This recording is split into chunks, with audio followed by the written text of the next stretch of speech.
Yang namanya program hamil itu tentunya harus berdasarkan pada evidence base. Apakah ada kondisi medis yang bikin tidak bisa hamil?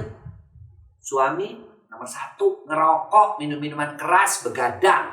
Tuh, cek, jangan-jangan kamu ada infeksi. Cek hormonnya, apakah kamu normal hormonnya. Cek juga infeksi-infeksi tokso, rubella, kemudian herpes 1, herpes 2, dan chlamydia. Cara kita meningkatkan kesuburan baik pria ataupun wanita? Oh, bisa.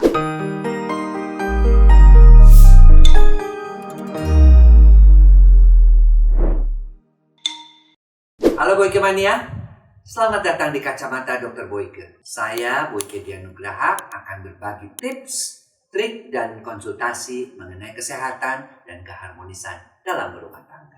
Pertama, tentu saya akan menjelaskan mengenai promil, program hamil. Ya.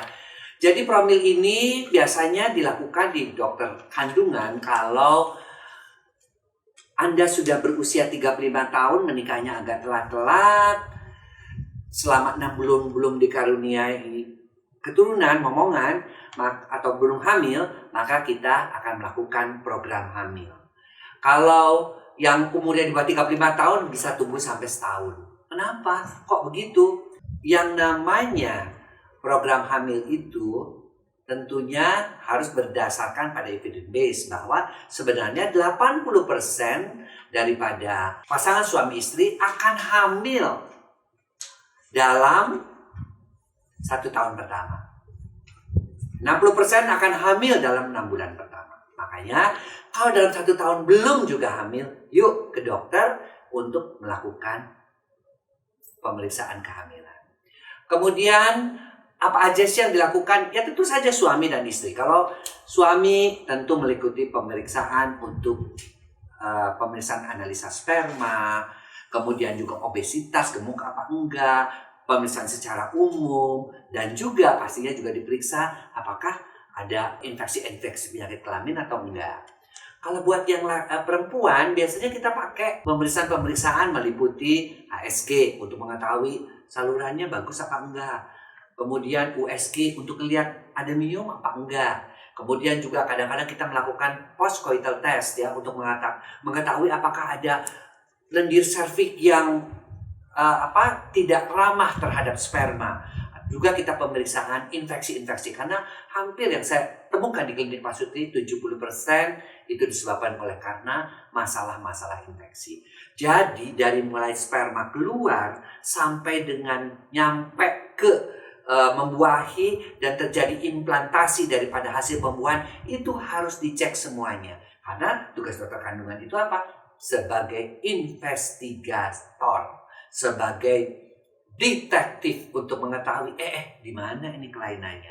Setelah itu biasanya kita program hamil, setelah infeksi kita atasin, setelah hal-hal yang lain kita turunin berat badannya, kita atur pola makannya, kita suruh olahraga, kemudian juga tidurnya diatur. Mudah-mudahan dalam beberapa lama kemudian bisa terjadi kehamilan. Kemudian apakah ada kondisi medis yang bikin tidak bisa hamil? Suami nomor 1 ngerokok, minum minuman keras, begadang. Tuh, ya, gemuk, udah pasti. Ya, kemudian juga sering pakai celana jeans yang ketat. Itu juga sering mengakibatkan juga kualitas spermanya kurang bagus. Ya, terutama jadi kalau mau hamil cari berat badan ideal, hindarkan kebiasaan buruk tadi. Bukan apa-apa, karena itu semua bisa mengakibatkan kamu sulit menghamili istrimu. Yang perempuan sama, ya, obesitas, kegemukan. Jadi makanya kalau ke klinik pasti kan sering disuruh ayo diet dulu. Kemudian juga yang kedua olahraga tetap, ya. Kemudian yang ketiga yang perlu juga dilakukan, ayo cek, jangan-jangan kamu ada infeksi. Cek hormonnya, apakah kamu normal hormonnya. Cek juga infeksi-infeksi tokso, rubella, kemudian herpes 1, herpes 2, dan chlamydia. Itu biasanya kita lakukan dalam suatu bentuk pemeriksaan-pemeriksaan sehingga kita punya base, ya, kita punya dasar bagaimana caranya untuk membuat pasangan suami istri ini menjadi hamil. Kemudian cara kita meningkatkan kesuburan baik pria ataupun wanita, bisa ya. Tentu kalau kita ingin subur, ya 4 hal harus diperbaiki. Pertama, konsumsi makanan yang menunjang kesuburan. Apa saja itu? Ya, vitamin E yang banyak mengandung vitamin E, tauge, ya. Kemudian juga yang banyak mengandung asam folat, alpukat, yang banyak mengandung antioksidan buah vitamin C seperti jeruk. Kemudian juga yang banyak mengandung untuk laki-lakinya zinc seperti misalnya kerang, tapi jangan banyak-banyak karena kolesterolnya juga tinggi. Kemudian yang terpenting adalah apa? Menjalankan juga pola hidup sehat yang lain selain pola makan. Pola tidurnya cukup 6-7 jam, olahraganya 30 menit per hari. Kemudian juga jangan stres. Makin kamu stres, kok nggak hamil-hamil, makin cepat makin sulit terjadinya kehamilan. Makin kamu pasrah sama Allah, makin kamu mengatakan, ya Tuhan, saya sedang berusaha untuk bisa hamil. Mudah-mudahan kau meridhoi, kamu bantu dengan masalah spiritual, ya sholat tahajud, ya mohon bantuan kepada Allah yang beragama Kristen, datang ke gereja, ya kemudian melakukan pelayanan. Itu adalah semua membuat kita tenang. Dan ketika kita tenang, telur juga bisa keluar dengan baik. Tapi kalau kita stres, telur juga nggak mau keluar. Jadi, satu juga adalah kita dekat dengan Tuhan, kita mohon kepadanya untuk dipercepat proses kehamilan tersebut. Tentunya ditanyakan, apa-apa saja sih yang bisa direkomendasikan? Nah, ini dia. Dokter punya paket, ya, yang namanya paket Promil, yaitu yang namanya Pronimil untuk meningkatkan kesuburan pria, terutama berkaitan dengan jumlah sperma, kecepatan sperma, gerak sperma. Emang udah terbukti? Ya, kita sudah melakukan penelitian dong, ya, dan sudah juga mencatat mereka-mereka yang mengalami kehamilan, ya. Kemudian dan ini benar-benar loh, ini benar-benar apa? Benar-benar berasal dari tumbuh-tumbuhan herbal.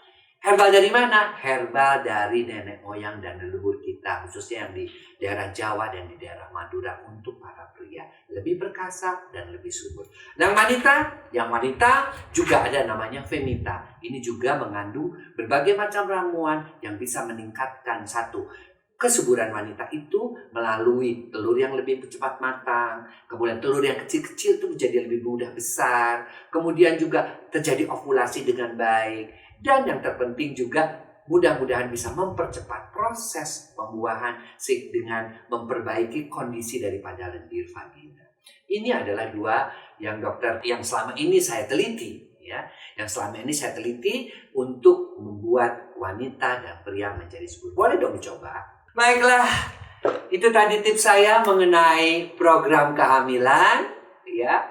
Dan tentu saja tetap saksikan Kacamata Dr. Boyke karena saya akan memberikan tips-tips selanjutnya.